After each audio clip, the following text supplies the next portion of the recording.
Assalamualaikum teman-teman. Halo, perkenalkan kami dari kelompok 9 akan membahas mengenai sistem informasi kesehatan keluarga berencana. Yang beranggotakan saya sendiri Siska Hairani dengan NIM 191071303, kemudian ada Wardah Tun Nufus dengan NIM 191071306, dan yang terakhir ada Akila Tasya dengan NIM 19107131130. Subbab dalam sistem informasi kesehatan keluarga berencana, yang pertama ada input, proses, output, sistem informasi kesehatan keluarga berencana. Yang kedua ada aplikasi sistem informasi kesehatan keluarga berencana. Yang ketiga ada pengembangan sistem informasi kesehatan keluarga berencana di Indonesia. Dan yang keempat, pengembangan sistem informasi kesehatan keluarga berencana di negara lain.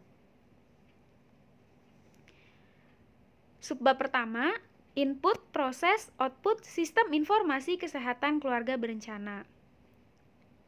Sistem informasi kesehatan keluarga berencana adalah pengumpulan, pengolahan, dan penyajian data dan informasi mengenai kependudukan dan keluarga yang dikelola oleh Badan Kependudukan dan Keluarga Berencana Nasional atau BKKBN. Nah, sistem informasi kesehatan keluarga berencana ini memiliki tujuan untuk menyediakan data dan informasi tentang kependudukan dan keluarga melalui pendataan keluarga untuk dapat digunakan oleh pemerintah dan pemerintah daerah sebagai dasar penetapan kebijakan, penyelenggaraan, pengendalian penduduk, pembangunan keluarga, keluarga berencana, dan pembangunan lainnya. Nah, program keluarga berencana juga memiliki tujuan untuk mengoptimalkan kesehatan keluarga berencana serta masyarakat dan menurunkan angka kematian ibu serta mencapai SDGs atau Sustainable Development Goals. Input merupakan suatu masukan yang berada di keluarga berencana. Nah, biasanya input dalam pelayanan kesehatan dapat berupa tenaga kesehatan, sarana dan prasarana, serta potensi masyarakat. Nah, data-data di dalam input dapat berupa data sasaran. Yang pertama itu ada sasaran PUS atau pasangan usia subur. Kemudian PUS dengan 4T. Nah, 4T itu apa sih? 4T itu adalah 4 terlalu. Yang pertama, terlalu muda, yaitu usia ibu terlalu muda, yaitu kurang dari 20 tahun. Yang kedua, terlalu tua, yaitu usia ibu terlalu tua di atas 35 tahun. Yang ketiga, terlalu banyak anak, yaitu melebihi dari 2 anak. Yang keempat, ada terlalu rapat antara kelahiran anak, yaitu kurang dari 2 tahun. Kemudian data ibu bersalin. Yang kedua, ada data alat dan obat kontrasepsi, yaitu memenuhi kecukupan jumlah dan jenis alat, obat, dan kontrasepsi di fasilitas. Yang ketiga, ada data ketenagaan berupa kecukupan dari segi jumlah, distribusi, pelatihan yang telah dilaksanakan, serta kompetensi petugas. Yang ketiga, ada data sarana prasarana berupa memenuhi kecukupan jumlah dan jenis sarana prasarana pelayanan keluarga berencana. Dan yang terakhir, data sumber pembiayaan dapat berupa anggaran pendapatan belanja negara, anggaran pendapatan belanja daerah, atau sumber daya lainnya yang tidak mengikat.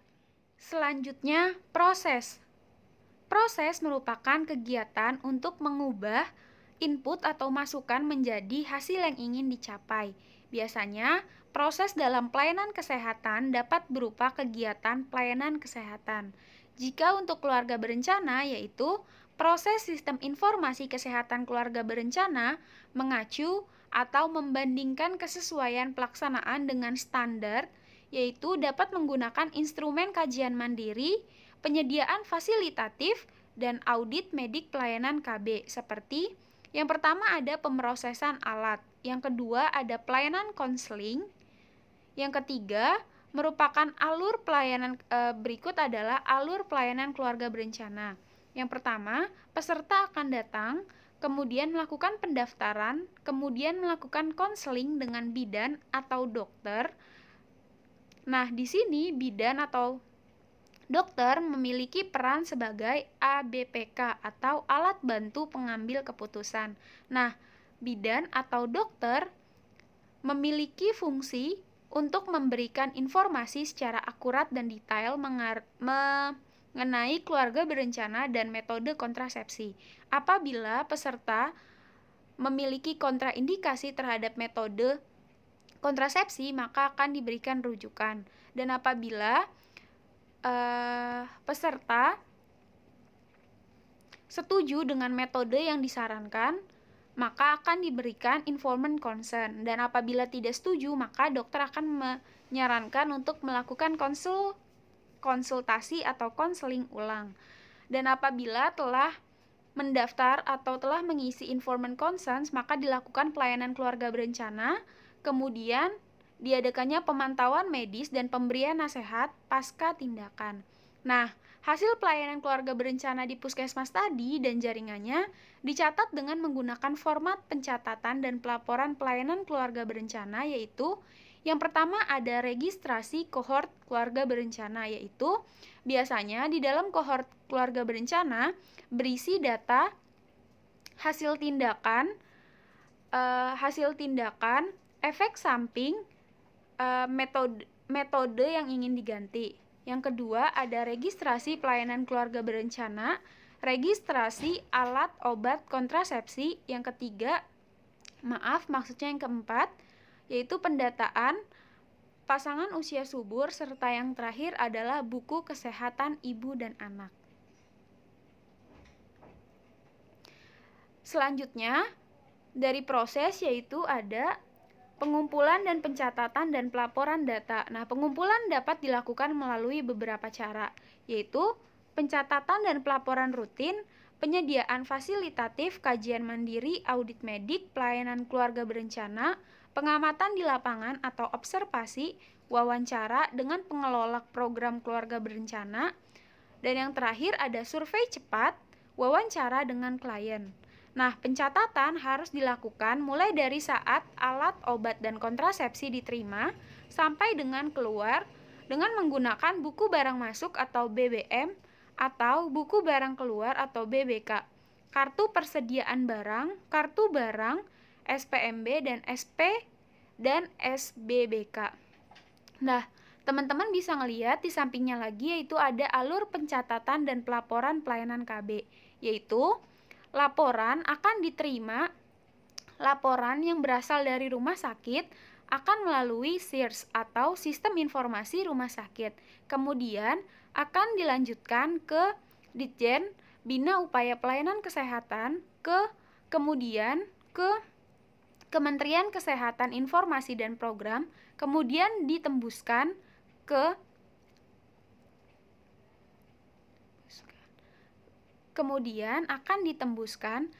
Dinkes atau Dinas Kesehatan Provinsi, Kabupaten, Kota secara berjenjang. Selanjutnya, output. Output merupakan hasil yang diterima dari proses, yaitu output sistem informasi kesehatan keluarga berencana diharapkan dengan pelayanan KB yang optimal maka dapat mendukung penurunan kejadian kehamilan yang tidak diinginkan, aborsi yang tidak aman, sehingga berdampak dalam menurunkan angka kematian ibu, sehingga Indonesia dapat mencapai SDGs 2030, yaitu Sustainable Development Goals. Nah, berikut adalah permasalahan sistem informasi kesehatan keluarga berencana. Jika berdasarkan input, yaitu bidan desa sebagai petugas pencatatan dan pelaporan merasa tidak menguasai teknologi informasi, karena masih banyak di beberapa daerah di Indonesia yang belum menguasai teknologi informasi, sehingga masih banyak sekali pencatatan dan pelaporan mengenai pencatatan dan pelaporan menggunakan manual bukan komputerisasi. Dan yang kedua, ketidaktepatan perhitungan cangkupan keluarga berencana yang aktif.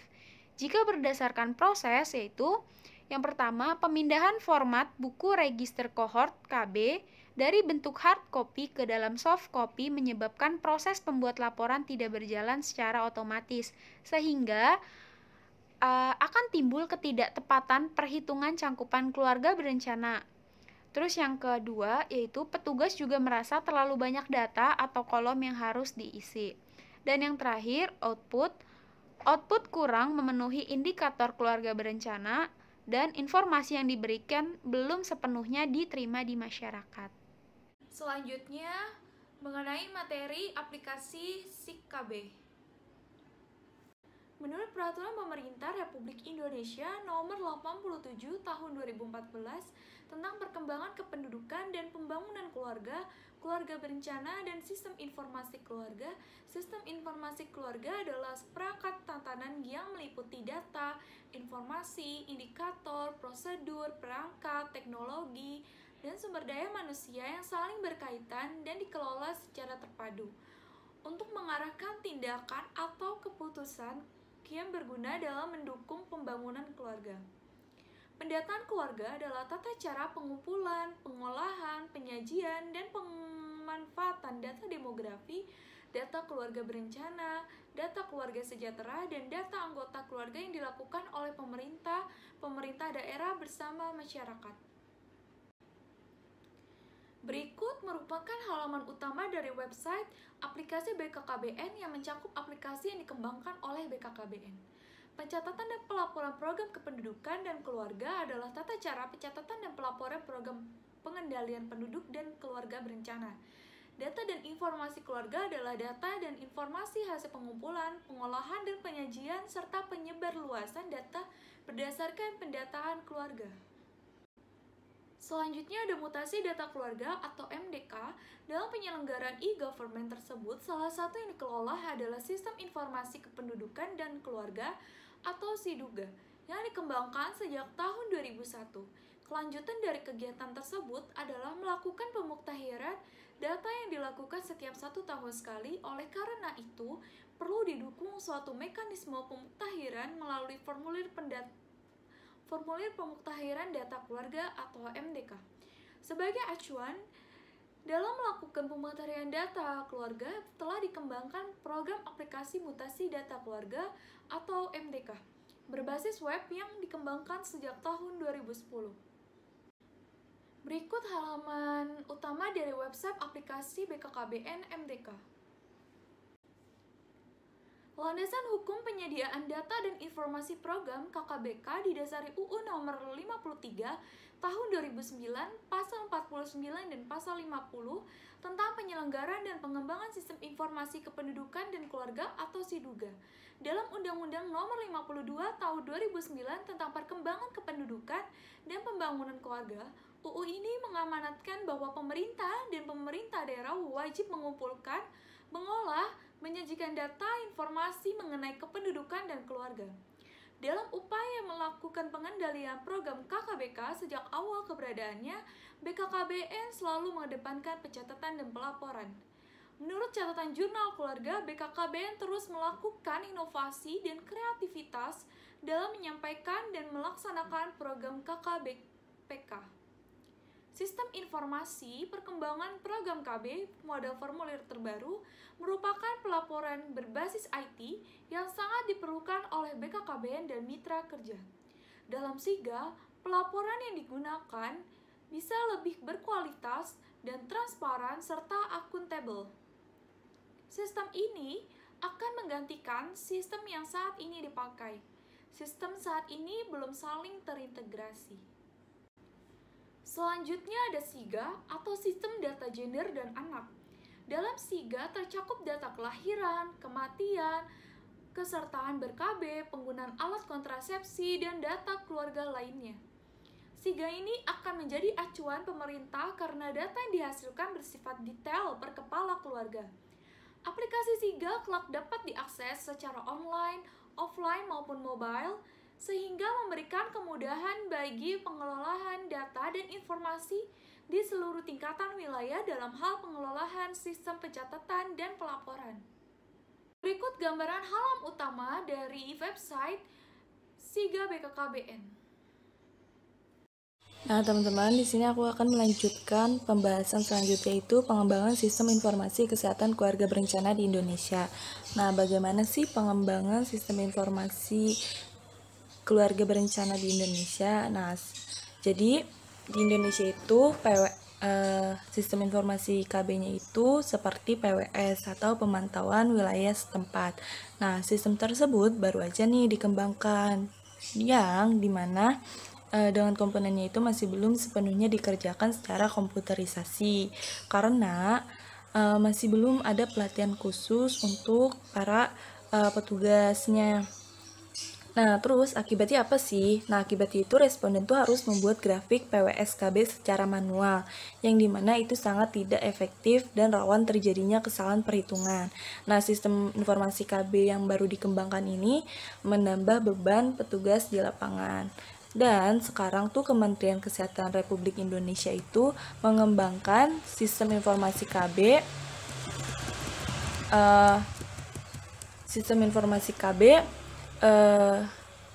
yang dimana akan diberlakukan itu secara nasional, yang otomatis menjadi pekerjaan tambahan pelaksana program di lapangan yang menjadi beban petugas di lapangan. Nah, terus selanjutnya itu namun pekerjaan tambahan tersebut itu akan menjadi manfaat bagi perencanaan dan evaluasi program di tingkat kabupaten atau kota, provinsi, dan Kementerian Kesehatan. Nah, hal ini tuh dapat mengindikasikan bahwa sistem informasi yang baru itu masih memerlukan perbaikan pada berbagai komponen. Nah, pada sistem informasi KB ini baru menunjukkan bahwa pentingnya penyediaan formulir, penyediaan tenaga, dan prasarana terkait sistem informasi KB yang selama ini masih menjadi masalah.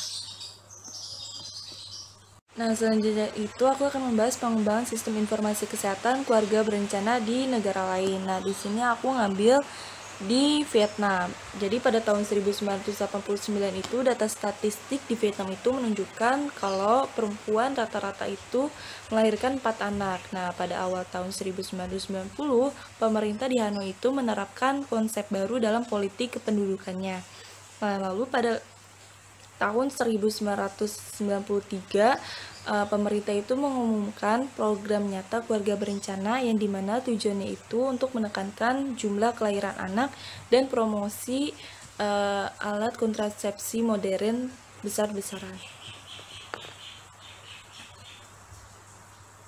Nah, lalu dalam melaksanakan program tersebut, Vietnam itu mendapatkan bantuan dari Jerman. Organisasi Jerman yaitu kerjasama teknik GTZ, lalu ada Bank Pembangunan Jerman atau KfW, terus ada Dinas Pembangunan Jerman DED, dan Organisasi Pendidikan Lanjutan dan Bantuan Pembangunan INWEN bekerja sama dengan Departemen Kesehatan Vietnam dalam mewujudkan program keluarga berencana di Vietnam. Nah, sejumlah institusi tersebut itu bekerja sama bahu-membahu untuk melakukan konsultasi dan membantu mendirikan tempat konsultasi dengan pelatihan secara personal. Nah, selanjutnya itu ada KfW. Nah, KfW ini tuh berinvestasi di infrastruktur untuk menyediakan dana dalam pembelian alat kontrasepsi, dan DED melakukan konsultasi dengan masing-masing pakar di tingkat provinsi, dan INWEN juga memberikan pendidikan personal di tingkat nasional. Nah, KfW berinvestasi. Nah, jadi setiap institusi itu membawa keahliannya dengan program yang terkait, dan yang dimana pelayanan KB ini yang terintegrasi, angka kelahiran di Vietnam itu turun, dan angka kelahiran rata-rata perempuan di Vietnam itu menurun drastis dari 4 menjadi 1,0 per keluarga. Nah, sekian dari kelompok kami. Terima kasih untuk teman-teman semua yang sudah memperhatikan dan melihat video ini. Semoga ilmu yang kami sampaikan itu dapat dicerna oleh kalian semua. Terima kasih teman-teman. Sekian dari saya perwakilan kelompok 9. Wassalamualaikum warahmatullahi wabarakatuh.